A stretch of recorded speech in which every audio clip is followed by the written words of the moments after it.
আসসালামু আলাইকুম ওয়া রাহমাতুল্লাহি ওয়া বারাকাতুহু।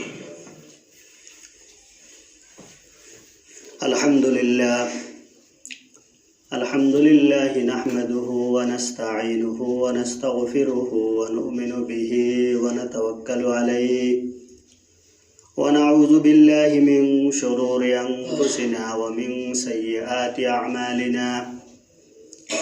من يهده الله فلا مضل له ومن يضلله فلا هادي له ونشهد أن لا إله إلا الله وحده لا شريك له ونشهد أن سيدنا ومولانا محمدا عبده ورسوله. أما بعد فأعوذ بالله من الشيطان الرجيم. بسم الله الرحمن الرحيم.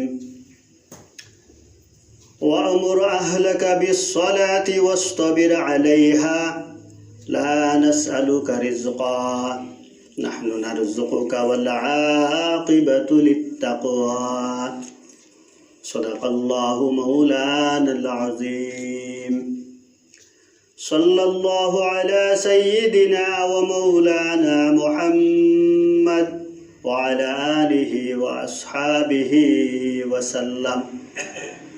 صلى الله على سيدنا ومولانا محمد وعلى آله وأصحابه وسلم. আল্লাহ তাবারক ওয়া তাআলার শেষ দয়া মায়া মেহেরবানি আমাদের প্রতি হয়েছে বিদায়। আমরা এই ছোট্ট দিনে বিভিন্ন কাজকর্ম থেকে বিরত হয়ে জুমার দিন আল্লাহর ঘর মসজিদের মধ্যে এসে জুমার নামাজ আদায়ের জন্য বসতে পারলাম, তাই সকলে শুকরিয়া আদায় করি। সকলে পড়ি আলহামদুলিল্লাহ। আর একটু জোরে সুরে পড়ি আলহামদুলিল্লাহ। সম্মানিত হাজিরিন, হযরত আবু যর রাদিয়াল্লাহু তাআলা আনহু বর্ণনা করেন, আন আবি যররিন আন্নান নবী সাল্লাল্লাহু আলাইহি ওয়াসাল্লাম খারাজা ফিশ শিতাই ওয়াল ওয়ারকু ইয়াতাহাফাতু ফাআখাযা বিহুসনিম মিন শাজারাতিন ক্বালা ফাজাআলা যালিকাল ওয়ারকু ইয়াতাহাফাতু ফাকালা ইয়া আবা যররিন কুলতু লাব্বাইকা ইয়া রাসূলাল্লাহ قال إن العبد المسلم ليصلي الصلاة يريد بها وجه الله فتهافت عنه ذنوبه كما تهافت هذا الورق عن هذه الشجرة. হযরত আবু যর রাদিয়াল্লাহু তাআলা আনহু বর্ণনা করেন, নবী করিম সাল্লাল্লাহু আলাইহি ওয়াসাল্লাম এক সময় শীতকালে বাহিরে তশরিফ নিয়ে গেলেন। তখন একটি গাছের মধ্যে পাতা জড়িতেছিল। তখন তিনি ওই গাছের একটি শাখা ধরে নাড়াচাড়া করলেন, যার ফলে ওই গাছ থেকে আরো বেশি করিয়া পাতা জড়িতে লাগিল। তখন তিনি বললেন, হে আবু যর। আবু যর বললেন, কুলতু লাব্বাইকা ইয়া রাসূলুল্লাহ। আবু যর বললেন, হে আল্লাহর রাসূল, আমি হাজির আছি।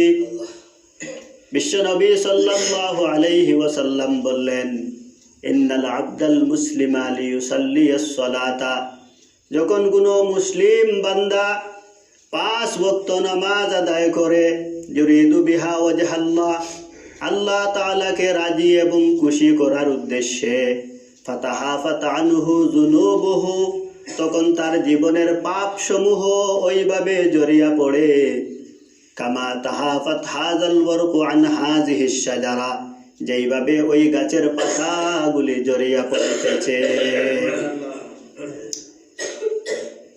শীতকালে গাছের পাতা খুব বেশি জড়িয়া পড়ে, কোনো কোনো গাছের মধ্যে একটি পাতাও থাকে না। বিশ্বনবী সাল্লাল্লাহু আলাইহি ওয়াসাল্লামের পাক এই হাদিস দ্বারা বোঝা যায় যে মানুষ যখন কোনো বান্দা কোনো বান্দি 5 ওয়াক্ত নামাজ দায়ম করে আদায় করবে, তখন তার জীবনের কোনো গুনাহই থাকবে না। উলামাগণ এই ব্যাপারে মত পোষণ করেছেন। তিনারা বলেছেন, সকল পাপ বলতে যত সগীরা গুনাহ, ছোট ছোট গুনাহ আছে, সব গুনাহ জড়িয়ে যাবে।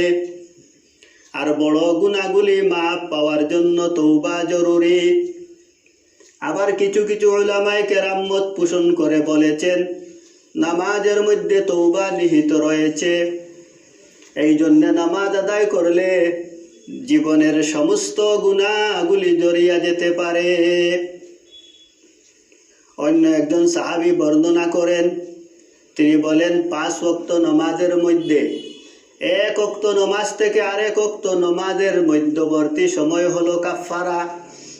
অর্থাৎ যখন কোনো বান্দা ফজরের জামাতের সাথে নামাজ আদায় করবে আর জোহর পর্যন্ত যে ছোট ছোট গুনাহগুলি করবে, যদি জোহরের নামাজ জামাতের সাথে আদায় করে জোহরের নামাজের বরকতে আল্লাহ তাআলা তার সমস্ত ছোট ছোট পাপগুলি মোচন করে দিবেন। আবার যদি কেউ জোহর থেকে আসর অবধি আসরের নামাজ যদি কেউ জামাতের সাথে আদায় করে, তাহলে জোহর থেকে আসর অবধি তার যত ছোট ছোট গুনাহ হবে সব আল্লাহ তাআলা নামাজের বরকতে মাফ করে দিবেন। এইভাবে মাগরিব থেকে এশা, এশা থেকে ফজর, অর্থাৎ এক ওয়াক্ত নামাজ হচ্ছে অন্য ওয়াক্ত নামাজের মধ্যবর্তী যে সময়, ওই সময়ের কাফারা। হযরত আবু হুরায়রা রাদিয়াল্লাহু তাআলা আনহু, বুখারী ও মুসলিম শরীফে একটি হাদিস এসেছে, তিনি বর্ণনা করেন قال سمعت رسول الله صلى الله عليه وسلم يقول أرأيتم لو أن نهرا بباب أحدكم يغتسل فيه كل يوم 5 مرات هل بقي من درنه شيء؟ قالوا لا يبقى من درنه شيء قال فذلك مثل صلوات الخمس يمحو الله بهن الخطايا। হযরত আবু হুরায়রা বর্ণনা করেন, তিনি শুনেছেন নবী করিম সাল্লাল্লাহু আলাইহি ওয়াসাল্লাম বলেন, তোমাদের কারো বাড়ির সম্মুখে যদি একটি কূপ থাকে আর ওই কূপের মধ্যে কেউ যদি ডেইলি 5 বার গোসল করে, তার শরীরের মধ্যে কোনো ময়লা থাকবনি। সাহাবীরা বললেন, ইয়া রাসূলুল্লাহ, কোনো ব্যক্তি যদি তার বাড়ির সামনের কূপে ডেইলি 5 বার গোসল করে, তাহলে তার শরীরের মধ্যে কোনো ময়লা থাকবে না। বিশ্বনবী সাল্লাল্লাহু আলাইহি ওয়াসাল্লাম ফরমান, যখন কোনো বান্দা ডেইলি 5 ওয়াক্ত নামাজ আদায় করবে, ঠিক তেমনি ভাবে তার শরীরের মধ্যে কোনো ময়লা, গুনার ময়লা থাকবে না। বিশ্বনবী সাল্লাল্লাহু আলাইহি ওয়াসাল্লাম বলেন, আচ্ছা বলো দেখি, কোনো ব্যক্তি যদি একটি ময়লাযুক্ত কারখানায় কাজ করে আর বিকালবেলা সে বাড়ি ফেরার পথে 5 বার সে ভালোভাবে সাবান দিয়ে ঘষে মেজে গোসল করে, তাহলে তার গায়ের মধ্যে কোনো ময়লা থাকবনি? সাহাবায়ে কেরাম বললেন, জি না, কোনো ব্যক্তি 5 বার সাবান দিয়ে গোসল করার পরে তার শরীরের মধ্যে কোনো ময়লা থাকবে না। বিশ্বনবী সাল্লাল্লাহু আলাইহি ওয়াসাল্লাম বললেন, 5 ওয়াক্ত নামাজও ঠিক একই রকম। যখন কোনো বান্দা 5 ওয়াক্ত নামাজ জামাতের সাথে আদায় করবে, তখন তার শরীরের মধ্যে গুনার কোনো ময়লা থাকবে না। হযরত হুযায়ফা রাদিয়াল্লাহু তাআলা আনহু বর্ণনা করেন, আবু দাউদ ও ইবনে জারীর হাদিস গ্রন্থের মধ্যে এসেছে, عن حذيفة رضي الله تعالى عنه قال كان رسول الله صلى الله عليه وسلم إذا حزبه أمر فزع إلى الصلاة। হযরত হুযায়ফা রাদিয়াল্লাহু তাআলা আনহু বর্ণনা করেন, তিনি বলেন, নবী করিম সাল্লাল্লাহু আলাইহি ওয়াসাল্লাম যখন কোনো সমস্যার সম্মুখীন হতেন, সঙ্গে সঙ্গে তিনি নামাজের মধ্যে দাঁড়াইয়া যাইতেন। বিশ্বনবী সাল্লাল্লাহু আলাইহি ওয়াসাল্লামের পরিবারে যখন কোনো অভাব আসতো, তখন তিনি পরিবারের সকল লোকদেরকে নামাজের জন্য আদেশ করতেন। আর তিনি কোরআনে করিমের আয়াত পড়ে শোনাতেন, ওয়া'মুর আহলাকা বিস-সালাতি ওয়াসতাবির আলাইহা লা নাসআলুকা রিজকা নাহনু নারযুকুকা ওয়াল আকিবাতু লিত-তাকওয়া। বিশ্বনবী সাল্লাল্লাহু আলাইহি ওয়াসাল্লাম পরিবারের মধ্যে যখন কোনো অভাব আসতো, তখন তিনি পরিবারের লোকদেরকে নামাজের কথা বলতেন আর এই আয়াত তিনি স্মরণ করিয়ে দিতেন, যার অর্থ হলো, হে নবী সাল্লাল্লাহু আলাইহি ওয়াসাল্লাম, আপনি আপনার পরিবার বর্গকে নামাজের আদেশ দেন আর এই ব্যাপারে আপনি সতর্ক থাকুন। লা নাসআলুকা রিজকা, আমি আপনার কাছ থেকে কোনো রিজেক চাই না, নাহনু নারযুকুকা, বরং আমি আপনাকে রিজেক দান করব।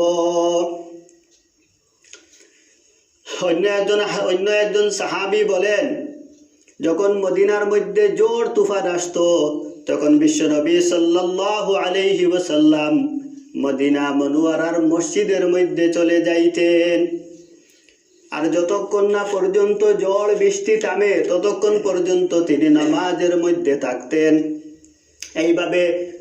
এইভাবে যখন চন্দ্র এবং সূর্য গ্রহণ হতো তখনও বিশ্বনবী সাল্লাল্লাহু আলাইহি ওয়াসাল্লাম মদিনার মসজিদের মধ্যে চলে যেতেন এবং তিনি নামাজের মধ্যে দাঁড়িয়ে যেতেন। যতক্ষণ না পর্যন্ত চন্দ্র বা সূর্য ক্লিয়ার হয় ততক্ষণ পর্যন্ত তিনি নামাজের মধ্যে কাটাইতেন। হযরত ইবনে আব্বাস রাদিয়াল্লাহু তাআলা আনহুর একটি ঘটনা, তিনি একদা একটি উটের উপর আরোহণ করে সফরে যাইতেছিলেন। প্রতিমধ্যে তিনি তিনার ছেলের ইন্তেকালের খবর শুনলেন, তিনার ছেলের মৃত্যুর খবর শুনলেন। মৃত্যুর খবর শুনিবা মাত্র তিনি উট থেকে নেমে আগে নামাজের মধ্যে দাঁড়াইলেন। 2 রাকাত নামাজ আদায় করে তারপরে তিনি পড়লেন মুস্তাঈনু বিস-সাবরি ওয়াস-সালাহ। তিনি বলেন, বিশ্বনবী সাল্লাল্লাহু আলাইহি ওয়াসাল্লাম আমাদেরকে শিক্ষা দিয়েছেন, আল্লাহ পাক বলেছেন, তোমরা আমার কাছ থেকে সাহায্য চাও নামাজ এবং ধৈর্যের মাধ্যমে। আমার মৃত্যুর ইন্তেকাল হয়েছে, এখানে আমি ধৈর্য ধরতে হবে নামাজের মাধ্যমে। তাই তিনি 2 রাকাত নামাজ আদায় করে তারপরে পুত্রের জন্য দোয়া করলেন। ইবনে আব্বাস রাদিয়াল্লাহু তাআলা আনহুর আরো একটি ঘটনা, তিনি একদিন শুনতে পেলেন তিনার বোনের ইন্তেকাল হয়েছে। তিনার বোনের মৃত্যুর খবর শুনিবা মাত্র তিনি নামাজের মধ্যে দাঁড়াইলেন আর 2 রাকাত নামাজ আদায় করে তিনি পড়লেন ওয়াস্তাঈনু বিস-সাবরি ওয়াস-সালাহ। অর্থাৎ আল্লাহ পাক বলেছেন, যখন তোমাদের উপর কোনো বিপদ আসবে, কোনো মুসিবত আসবে, কোনো অভাব আসবে, কোনো সমস্যা আসবে, কোনো পেরেশানি আসবে, সঙ্গে সঙ্গে তোমরা নামাজের মধ্যে দাঁড়াও, নামাজ থেকে আল্লাহর কাছে সাহায্য চাও, নামাজ থেকে আল্লাহর কাছে সাহায্য চাও। আল্লাহ পাক বলেন, বান্দা যখন তুমি কোনো অভাবে পড়ো, কোনো বিপদে পড়ো, কোনো মুসিবতে পড়ো, কোনো সমস্যায় পড়ো, তখন তুমি ধৈর্য ধারণ করো আর নামাজের মাধ্যমে আমার কাছে সাহায্য চাও। নামাজের মাধ্যমে সকল নবীগণ সাহায্য চেয়েছেন। বিশ্বনবী সাল্লাল্লাহু আলাইহি ওয়াসাল্লাম বলেন, আমার আগে যত নবীগণ দুনিয়ার মধ্যে এসেছেন সময়ে সময়ে তারা সমস্যার সম্মুখীন হয়েছেন, সময়ে সময়ে তারা বিপদের সম্মুখীন হয়েছেন। যখন তারা বিপদের সম্মুখীন হয়েছেন, সমস্যার সম্মুখীন হয়েছেন, সঙ্গে সঙ্গে তারা নামাজের মধ্যে দাঁড়াইয়াছেন। নামাজের মাধ্যমে আল্লাহ সুবহানাহু ওয়া তাআলার কাছ থেকে সাহায্য চেয়েছেন। নামাজের বরকতে আল্লাহ পাক সকল নবীগণকে বিপদ আপদ মুসিবত সমস্যা থেকে মুক্তি দিয়েছেন। সম্মানিত হাজিরিন, আমাদেরও এখন কর্তব্য হলো, আমরা যখন আমাদের কোনো কারণে, পারিবারিক কারণে হোক, সামাজিক কারণে হোক, ব্যক্তিগত কারণে হোক, আমরা যখন কোনো বিপদে পড়ব, কোনো মুসিবতে পড়ব, কোনো সমস্যার সম্মুখীন হব, তখন আমাদের করণীয় হলো সঙ্গে সঙ্গে আমরা 2 রাকাত সলাতুল হাজাত নামাজ আদায় করব। কারণ নামাজের মধ্যে রয়েছে বরকত, নামাজের মধ্যে রয়েছে শান্তি, নামাজের মধ্যে রয়েছে সাহায্য। আল্লাহ সুবহানাহু ওয়া তাআলা নামাজের মাধ্যমে যুগে যুগে মানুষদেরকে সাহায্য করে দেখিয়ে দিয়েছেন আর বলে দিয়েছেন ওয়াস্তাঈনু বিস-সাবরি ওয়াস-সালাহ। বান্দা, তোমার যখন যা প্রয়োজন হবে তখন নামাজ এবং ধৈর্যের মাধ্যমে আমার কাছে চাও, আমি আল্লাহ তোমার সব প্রয়োজন পূরণ করে দিব। আল্লাহ সুবহানাহু ওয়া তাআলা আমাদেরকে আমাদের জীবনের যত জরুরত, ছোট বড় যার যা প্রয়োজন আছে, ধৈর্য এবং নামাজের মাধ্যমে সব চাইয়া নেওয়ার তৌফিক দান করেন। সকলে পড়েন আমিন। আজকে আমরা নামাজের মধ্যে 5টি উপকারিতা সম্পর্কে আলোচনা করব। 1 নম্বর নামাজের উপকারিতা হলো নামাজ প্রশান্তির কারণ। যদি আপনি হতাশায় ভুগেন, আপনি বিপদে আছেন, আপনি অশান্তিতে আছেন, ডিপ্রেশনে আছেন, আপনি নামাজের মধ্যে দাঁড়ান, নামাজ আপনার হতাশা দূর করবে ইনশাআল্লাহ। বিশ্বনবী সাল্লাল্লাহু আলাইহি ওয়াসাল্লাম যখন কোনো বিপদে পড়তেন, যখন কোনো মুসিবতে আসতেন, যখন কোনো বিপদ সংকেত দেখতেন, সঙ্গে সঙ্গে নামাজের মধ্যে দাঁড়াইয়া যাইতেন। আবু দাউদ শরীফের 1319 নম্বর হাদিসে এসেছে, ইদা হাযাবাহু আমারা সাল্লাহ। বিশ্বনবী সাল্লাল্লাহু আলাইহি ওয়াসাল্লাম যখন কোনো মুসিবতে পড়তেন, কোনো অশান্তিতে ভুগতেন, সঙ্গে সঙ্গে নামাজের মধ্যে দাঁড়াইয়া যাইতেন। নামাজ দ্বারা তিনি প্রশান্তি লাভ করতেন। নামাজ হচ্ছে প্রশান্তির মাধ্যম। আপনি হতাশায় আছেন, ভুগতেছেন, সমস্যার মধ্যে আছেন, সঙ্গে সঙ্গে নামাজে দাঁড়ান, নামাজের মাধ্যমে আপনার মনের মধ্যে প্রশান্তি আসবে ইনশাআল্লাহ। 2 নম্বর নামাজের উপকারিতা হচ্ছে, নামাজ হচ্ছে নূর পাওয়ার মাধ্যম। নামাজি ব্যক্তির চেহারার মধ্যে নূর দান করা হয়। মুসলিম শরীফের 422 নম্বর হাদিসের মধ্যে বলা হয়েছে, আত-তুহুরু শাতরুল ঈমান ওয়াল হামদুলিল্লাহি তামলাউল মিজান ওয়া সুবহানাল্লাহি ওয়াল হামদুলিল্লাহি তামলাআনি মা বাইনাস সামাই ওয়াল আরদ ওয়াস সালাতু নূরুন। মুসলিম শরীফের হাদিসে বলেন, পবিত্রতা হচ্ছে ঈমানের অঙ্গ। আর কেউ যদি একবার আলহামদুলিল্লাহ পড়ে, মিজানের পাল্লা পূর্ণ করে সওয়াব দেওয়া হবে। আর কেউ যদি একবার সুবহানাল্লাহ আলহামদুলিল্লাহ একসঙ্গে পড়ে, আকাশ এবং জমিনের মধ্যবর্তী সমতুল্য সওয়াব দান করা হবে। তারপরে বলা হচ্ছে, as-salatu নূরুন, নামাজ হচ্ছে একটি নূর, নামাজ হচ্ছে একটি আলো। এই দুনিয়ার মধ্যে মানুষ যত বেগড়া হোক, চেহারা যতই কালো হোক না কেন, সে যদি তাইমি নামাজি হয়ে যায়, আল্লাহ তাআলা তার চেহারার মধ্যে নূরের একটি উজ্জ্বলতা দান করবেন। ওই ব্যক্তিকে দেখার সাথে সাথে মনে হবে ওই ব্যক্তির মধ্যে নামাজের নূর আছে। অন্য হাদিসের মধ্যে এসেছে, মান হাফাযা আলাস সালাতিল খামসি, যারা 5 ওয়াক্তের নামাজ নিয়মিত আদায় করবে, তাদের জন্য 3টি উপকার। 1 নম্বর, কানাত লাহু নূরুন, তার জন্য তার নামাজ নূর হবে, আলো হবে। ওয়া বুরহানুন, এবং তার নামাজ তার জন্য প্রমাণ হবে। ওয়া নাজাতু ইয়াউমাল কিয়ামা, এবং কিয়ামতের দিবসে তার নামাজ তার জন্য মুক্তির কারণ হবে। কোরআনে কারীমের সূরাতুল হাদীদের মধ্যে আল্লাহ সুবহানাহু ওয়া তাআলা বলেন, ইয়াউমা তারাল মুমিনিনা ওয়াল মুমিনাতি ইয়াসআ নূরুহুম বাইনা আইদিহিম ওয়া বিআইমানিহিম। কিয়ামতের দিবসে মুমিন বান্দা বান্দীদের সম্মুখে নূর দৌড়াতে থাকবে, পিছনে নূর দৌড়াতে থাকবে, ডান পাশে নূর দৌড়াতে থাকবে, বাম পাশে নূর দৌড়াতে থাকবে। আল্লাহ সুবহানাহু ওয়া তাআলার প্রশান্তির আলো, প্রশান্তির নূর তাদের চতুর্দিকে বেষ্টন করে রাখবে, যার কারণে কিয়ামতের কঠিন আযাব, কিয়ামতের ভয়াবহতা তাদেরকে স্পর্শ করতে পারবে না। তাদের এই নূরের আলো দেখে মুনাফিকেরা বলবে, উনজুরনা, একটু দাঁড়াও, একটু আমাদের দিকে তাকাও। ইকতাবিস মিন নূরিকুম, আমরা তোমাদের নূর নিতে চাই, তোমাদের থেকে আলো নিতে চাই। কিলা রজিউ ফেরেশতারা বলবেন তোমরা দূর হয়ে যাও, তোমরা দূর হয়ে যাও, কারণ এরা আল্লাহ সুবহানাহু ওয়া তাআলার স্পেশাল গেস্ট। এদের জন্য আল্লাহ সুবহানাহু ওয়া তাআলা বিশেষ নিয়ামত নামাজের নূর দান করেছেন। নামাজের 3 নম্বর উপকার হলো নামাজি ব্যক্তিকে আল্লাহ পাক নিজ জিম্মায় জান্নাতের মধ্যে প্রবেশ করাবেন। আবু দাউদের 1420 নম্বর হাদিসের মধ্যে বিশ্বনবী সাল্লাল্লাহু আলাইহি ওয়াসাল্লাম বলেন, কানা লাহু ইনদাল্লাহি আহদুন আইয়ুদখিলাহুল জান্নাহ।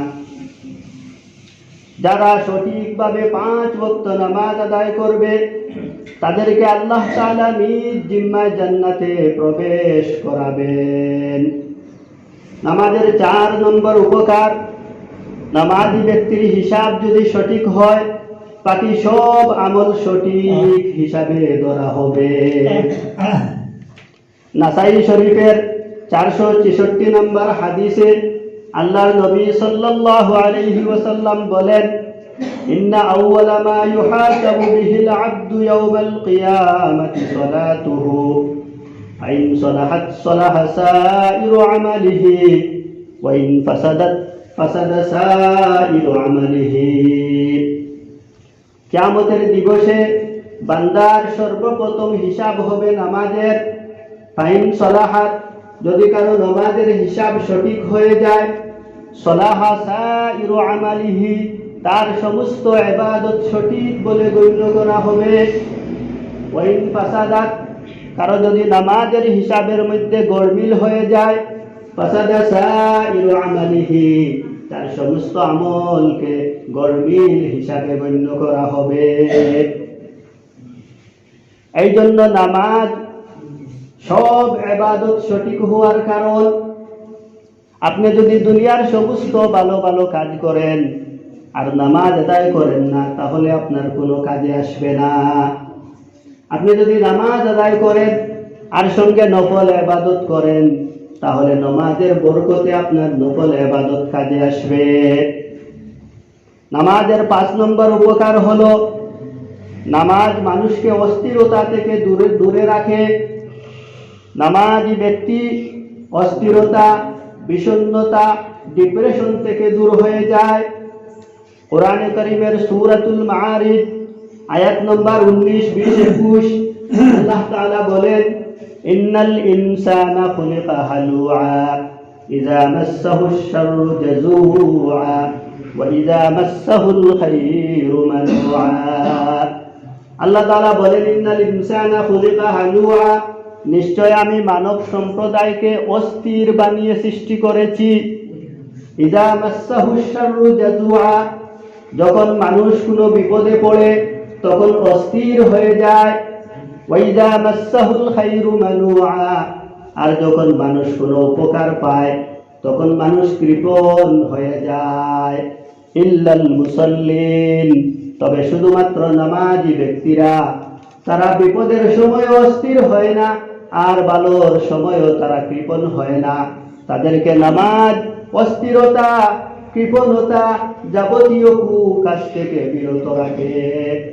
অন্য আয়াতের মধ্যে আল্লাহ সুবহানাহু ওয়া তাআলা বলেন, ইন্নাস সালাতা তানহা আনিল ফাহশাই ওয়াল মুনকার। নামাজ, নিশ্চয় নামাজ এমন একটি শক্তিশালী ইবাদত, নামাজ এমন একটি কুওয়াতওয়ালা ইবাদত, নামাজ এমন একটি পাওয়ারফুল ইবাদত যে যাবতীয় কুকর্ম থেকে বান্দাকে বিরত রাখে।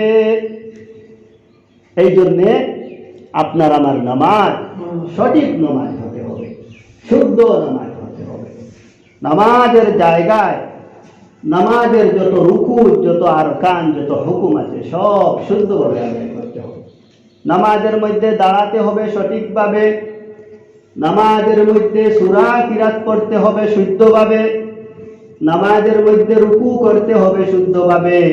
রুকু থেকে দাঁড়িয়ে সুবহান সামিআল্লাহু লিমান হামিদা বলে রুকু থেকে দাঁড়িয়ে রব্বানা লাকাল হামদ পড়ে তারপরে সিজদার মধ্যে যেতে হবে।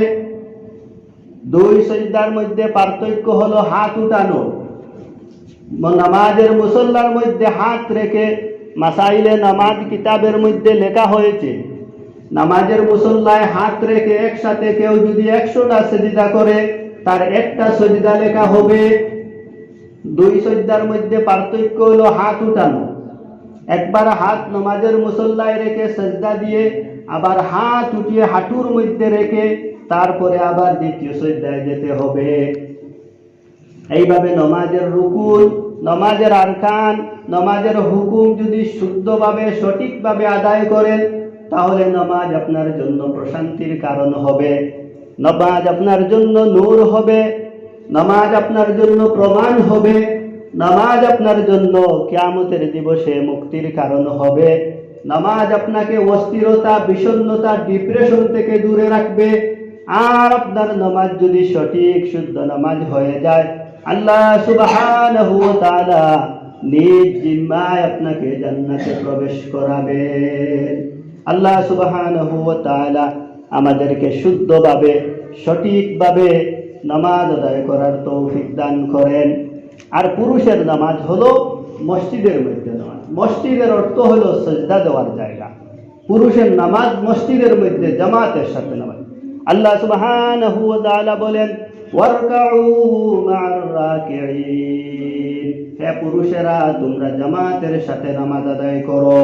কারণ তোমাদের নামাজের মধ্যে যদি কোনো কবি কুতাই থেকে যায়, কোনো ভুল থেকে যায়, নামাজের বরকতে আল্লাহ সুবহানাহু ওয়া তাআলা জামাতের বরকতে তোমার নামাজকে শুদ্ধ করে দিবেন। এই জন্য জামাতের নামাজের গুরুত্ব আজকে